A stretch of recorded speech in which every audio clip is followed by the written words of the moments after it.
Hello everyone, welcome back to my English speaking journey. और आज हम लेके आए हैं डे फर्स्ट, क्योंकि हम लोग आज से हम लॉन्ग वीडियो बनाना स्टार्ट करेंगे। लॉन्ग वीडियो मतलब कि शॉर्ट, अभी तक हमने 4 5 10 15 शॉर्ट्स डाली हैं, पर अब हम लोग डालेंगे लॉन्ग वीडियो। लॉन्ग वीडियो इसलिए क्योंकि शॉर्ट्स तो ठीक ही है, डेली डालेंगे। मॉर्निंग हमारा आएगा शॉर्ट्स और इवनिंग में आएगा हमारा लॉन्ग। तो इस तरह से हम लोग वीडियो डालेंगे। तो गाइस, आज मैं आपको डे फर्स्ट का इंग्लिश वाक्य समझाऊंगी, और वो भी बहुत ही डीपली, और कुछ भी चीज़ें कट नहीं करूंगी, एकदम अच्छे से समझाऊंगी, बहुत ही अच्छा आपको समझ में आएगा। तो आप लोग को मैं दिखाती हूँ, आ जाइए। मेरे पास तो अभी कुछ है नहीं, मतलब पढ़ाने के लिए, तो मैं नोट्स में ही बताती हूँ आपको। तो आ जाइए नोट्स। हेलो गाइस, सो आज है हमारी स्पोकन इंग्लिश क्लास फर्स्ट। आज हम सीखेंगे understanding simple commands and sentence. First क्या होगा हमारा? सेंटेंस। सेंटेंस क्या होता है? वाक्य। किसी भी भाषा में जब हम अपने विचार को या अपने थॉट को दूसरे तक पहुंचाना चाहते हैं तो हम यूज़ करते हैं लैंग्वेज का। लैंग्वेज मतलब भाषा का। लेकिन शब्द हम फेंकते थोड़ी हैं, हम तो शब्दों को आपस में जोड़ के कुछ सेंस बने ऐसी बात करते हैं। तो हम उस सेंस को बनाते हैं, बनाने के लिए यूज़ करते हैं, उसे हम बोलते हैं सेंटेंसेस।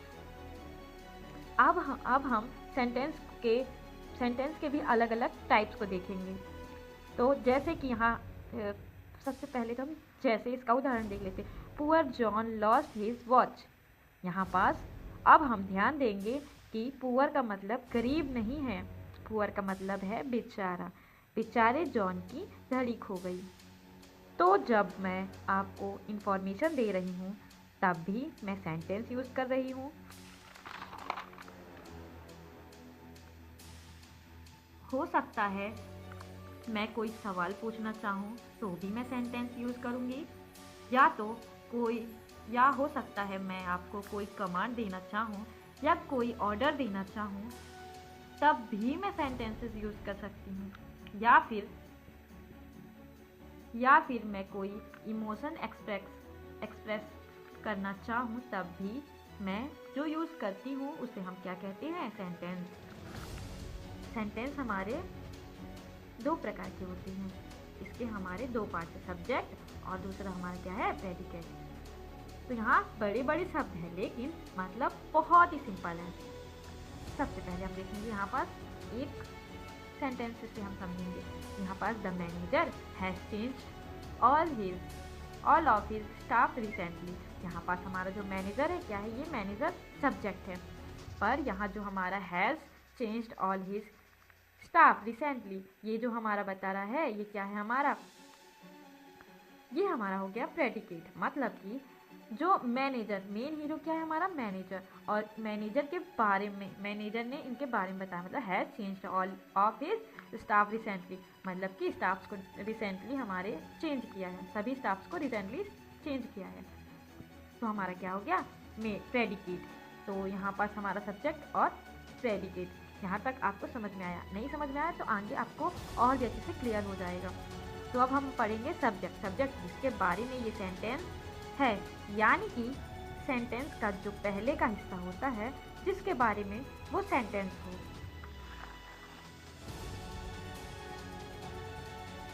इस केस में द मैनेजर एक इंसान है, उसके बारे में ये सेंटेंस है। तो जैसे ही मैं कहती हूँ द मैनेजर, तो आप समझ जाते हैं यहाँ इस सेंटेंस का मेन हीरो क्या है? Manager, the manager.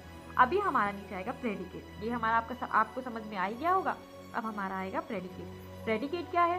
जो कि वो हमें उस मैनेजर के बारे में बताया, यानी सब्जेक्ट के बारे में बताया। तो सब्जेक्ट के बारे में जब भी पता चलता है तो वह सेंटेंस के आखिरी हिस्से में पता चलता है, इसीलिए उस हिस्से को हम कहते हैं प्रेडिकेट। अब जैसे हमारा सेंटेंस हो जाएगा सब्जेक्ट। पहला सेंटेंस हमारा क्या हो गया? The cat is sleeping in the room. The cat is sleeping in the room. The cat हमारा क्या हो जाएगा? सब्जेक्ट। और इस सो रही है, कैट रूम में सो रही है। स्लीपिंग इन द रूम क्या हो जाएगा? हमारा प्रेडिकेट। सब्जेक्ट। अभी फिर से सेकेंड नंबर, अभी दूसरे एग्जाम्पल से आपको और भी अच्छे समझ में आ जाएगा। He reads predicate. तो हमारा क्या हो गया? सॉरी, ये सब्जेक्ट और प्रेडिकेट मैंने इसको शो किया है। तो यहाँ पास सेकेंड हमारा क्या है? He reads. ही हमारा क्या हो जाएगा सब्जेक्ट और रीड्स हमारा क्या हो जाएगा प्रेडिकेट। अब अगर आप इतना सीख चुके हैं तो अब आप रेडी हैं एक और कॉन्सेप्ट सीखने के लिए, और वो है पंक्चुएशन। पंक्चुएशन मार्क, आपको पता है पंक्चुएशन मार्क क्या है? अभी आपको डेफिनेशन से थोड़ा बहुत तो समझ में आ ही जाएगा और पढ़ते पढ़ते आपको पूरा समझ में आ जाएगा। तो अब हम किसी भी सेंटेंस के अंत में अगर मैं बताना चाहती हूँ कि अब मुझे रुकना है, एक विचार हो गया अब मुझे रुकना है, तब मैं यूज़ करती हूँ full stop. Full stop, full stop में हमारा एक डंडी नहीं होगी, डंडी होती है और एक डॉट होता है, तो हम यहाँ फुल स्टॉप में हमारा क्या हो, इंग्लिश में हमारा डॉट लगता है, फुल स्टॉप। हिंदी पूर्ण विराम और पीरियड्स। पीरियड, पूर्ण विराम हिंदी में फुल स्टॉप को बोलते हैं पूर्ण विराम और इंग्लिश में बोलते हैं पीरियड। जैसे I am going to the zoo, I am going to the zoo, फिर लगा हमारा फुल स्टॉप। ये हमारे पंक्चुएशन मार्क्स हो गए, इसी को बोलते हैं punctuation marks. I am going in the zoo, I am going to the zoo. या हम बोलेंगे I am going to the office, मैं ऑफिस जा रही हूँ, बाद में हमारा ऑफिस जा रही हूँ हमारे यहाँ सेंटेंस खत्म हुआ तो हम लगा देंगे पूर्ण विराम या पीरियड, या हम बोल देंगे full stop. Hand me the pencil, hand me the pencil, यहाँ पास भी हमारा जब भी हमारा वाक्य खत्म हुआ, जहाँ हमारे सेंटेंस पूरे हुए तो हम लगा देंगे फुल स्टॉप। आई होप यहाँ तक आपको समझ में आया होगा। अगर आपको ये वीडियो अच्छी लगी, आपको हमारा ये जो टॉपिक है ये समझ में आया, understanding simple commands and sentence अगर आपको समझ में आया तो हमारे चैनल को लाइक करें, सब्सक्राइब जरूर करें, जिससे कि डे 2 आपको आसानी से मिल जाए। डे 2 और भी ज़्यादा इंटरेस्टिंग रहेगा, तो आप लोग प्लीज़ सब्सक्राइब जरूर करिएगा। मिलते हैं नेक्स्ट वीडियो पे, तब तक के लिए टेक केयर, बाय बाय।